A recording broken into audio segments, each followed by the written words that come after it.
Part 88। Kashi Rabindranath ঠাকুর। কাশীর গল্প শুনেছিলুম যোগীন দাদার কাছে, স্পষ্ট মনে আছে। আমরা তখন ছিলাম না কেউ, বয়স তাহার সবে বছর 8 হবে।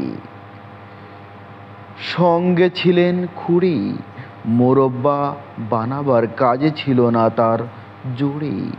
দাদা বলেন, আমলকি বেল পেঁপে সে তো আছেই, এমন কোনো ফল ছিল না এমন কোনো গাছেই তার হাতে রস জমলে লোকের গোল না ঠেকতো।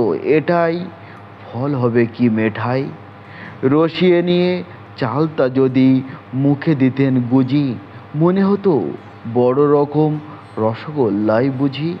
কাঁঠাল বিচিত্র মোরব্বা যা বানিয়ে দিতেন তিনি, পিঠে বলে পৌষ মাসে সবাই নিত কিনি।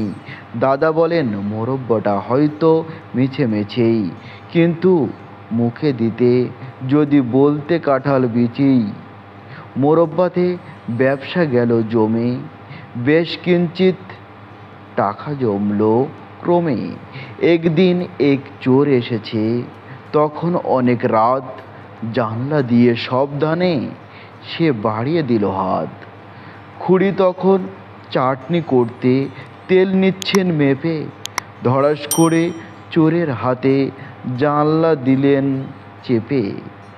চোর বললে উহ উহ, খুড়ি বললেন তাহা বাঁ হাত মাত্র, এইখানেতেই থেকে যাক না তাহা।